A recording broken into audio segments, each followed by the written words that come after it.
All right, we'll start with Coach, and then once we're done here, we'll get you guys up to the stadium. But go ahead with questions.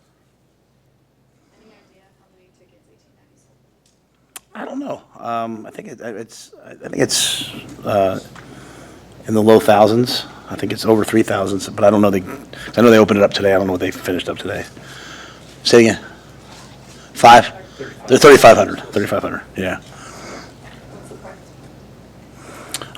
It'd be for us. It's a normal practice, right? So I'm gonna try to end with something fun at the end, But we'll have little competitive periods. But I think it's also important that even just our drills, indie, all that stuff, one-on-ones, we do that with people watching. I think it's great for our fans to see.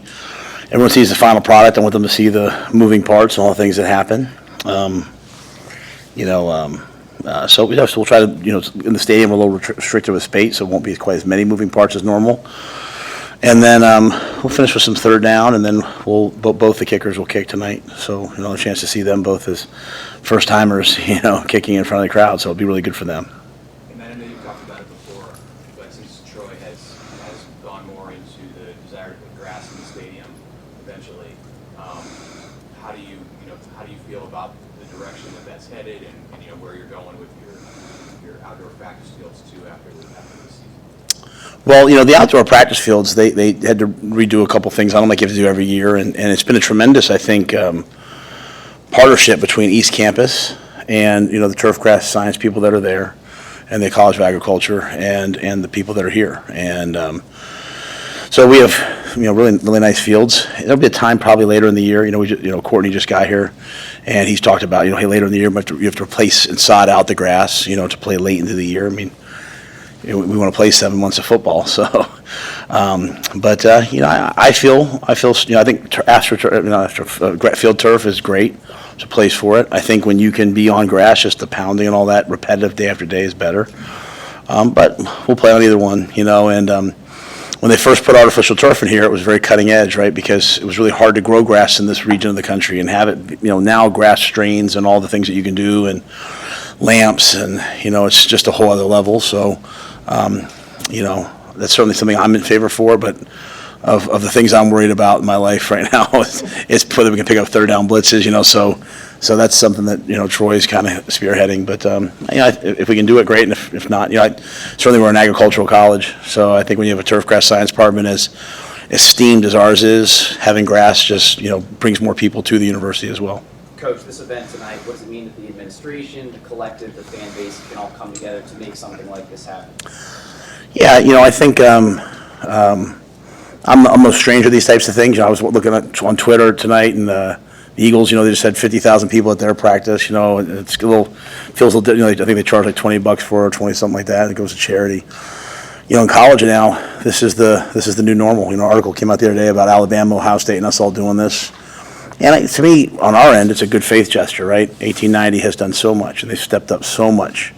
And the fans and the donors and the people who give to 1890 have stepped up so much that you understand football coaches. You guys certainly understand me. I don't want anybody watching on my practices, but I can't sit there and ask and not give back. So to me, I hope everyone has a good time tonight, right? And then I hope the 3,500 people that come tonight turns into 10,000 next year, turns into 20. I also know there's a lot of people who kids who maybe can't get a ticket to a game and paying $25 and coming out and watch the guys practice. I mean, this will be a lot of football tonight. And it might not all be like the most exciting things in the world, but if you like football, you're going to get a lot of stuff there. And so, you guys are going to have stuff to talk about on all your podcasts for like days. I mean, seriously, because it takes me hours to watch all the tape, right? Like, hey, we got to go watch that punt one-on-one period. Hey, we have to go watch that. So to me, it's a lot of football. And you have a chance, in my mind, to see the guys that are just beginning their journey here, or they're kind of down the line on the depth chart in people's minds. You can kind of see what they do, and I'm anxious to see that. So I hope people have fun. I hope people, get some ready for August 31st, and I hope we continue to grow it. I know you're just a few practices in, but what are some early impressions of how guys have picked up from the summer and the spring? Yeah, we're light years ahead of where we were in the spring. They've done such a good job. Corey and his staff, Mitch, Chris Peduzzi, all the off-the-field staff, but the credit has to go to the players. And there was a day, I came back in July before media days, and I want to leave the guys alone. So I kind of went upstairs to the cardio deck, and I'm just doing like the old man walk, and I'm looking outside at the O-line drills and the D-line drills, and you would have thought the coaches were out there, but it's just the older guys coaching them. So I think it's a real testament to the players and where they are. So I'm really pleased with where we are after 4 days. We have a long way to go, but we're night and day ahead of where we were this time last year. I can say that much. Is there an extra level of evaluation that can come out tonight when you are practicing in front of a crowd and see how some guys respond to that? Yeah, probably evaluation, but even more so teaching. I had a really good young player the other day, and I said, how'd that period go? He said, I learned. He said, it's my first time doing it, I learned. For me, part of the teaching process of getting, a young team, we have some older veteran leadership, but we have some young players, getting them to understand that, Michael Jordan, LeBron James, Steph Curry, they don't change their shot, they don't think about their shot, and they don't change their shot in the final seconds. They do what they do. So with thousands of people out there, we've got to go do what we do.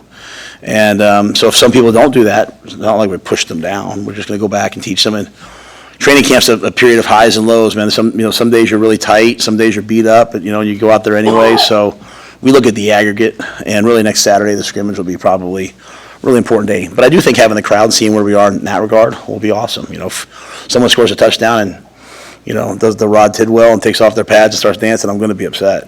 So hopefully we can stay in the moment. Yeah, Jalen Lloyd will be out tonight, kind of re-aggravated, some tightness, nothing long-term that we expect. I'm going to probably hold Tommy Hill out of tonight, because he dealt with something in the summer, so it's just kind of load management for him, just getting him back. You might see a fist fight out there because he wants to practice.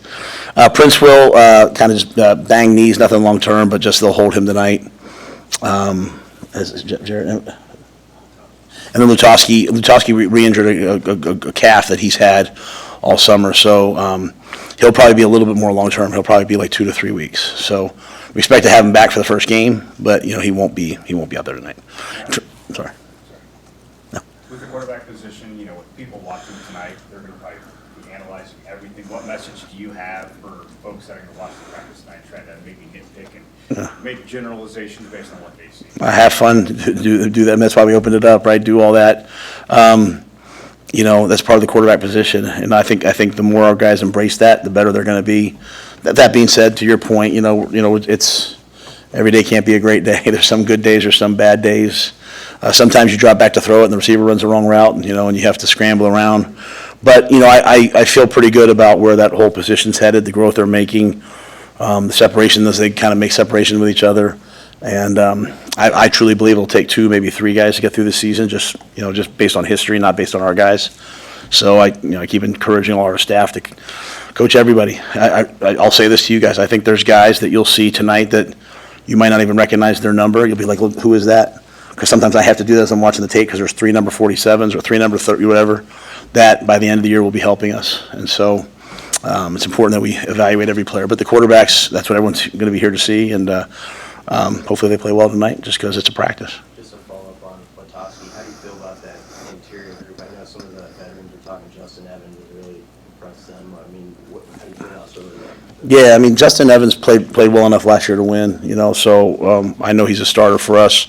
Mike is having a really good camp, which is great, I've been very blunt about Micah, and I like where his head's at and I like where his practice is at. So Mike is having a good camp. Tyler Knox having a good camp, and many more. So one thing about the O-line, we got some bullets in the holster. So hopefully Henry gets back because he's a big part of that group.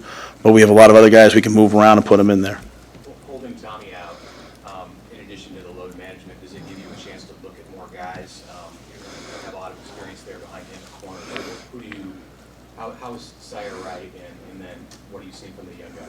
Yeah, you go to one-on-ones, Mitch, and they all can cover. That's the good news. Like, I'm watching Amari Sanders, I'm watching Larry Tarver, and I'm like, man, we got some guys. It's just about, can you mentally, day in and day out, handle the rigors, handle the amount of stuff that we do. That I can't answer that yet, right? Are they ready to play? But from a talent standpoint, they're unbelievably talented. As I say to our players, skill beats talent. You're big, fast, run, explosive. That's awesome. Now you have to develop skill. But they can cover. Can they handle all the other stuff? I think they can, and I have a lot of confidence in them.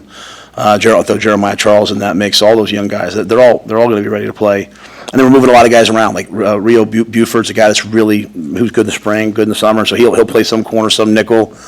Marquise Buford, Marquise is out too, right, tonight? Yeah, Marquise is out tonight. Marquise banged knees yesterday in practice, so he's got a little, him and Prince will have bone bruises, that should hold him for a day or two, but Keese has been playing corner and safety. Malcolm's been playing corner and safety, so, that field, as I told you guys, that field safety is kind of like a nickel, so they do both.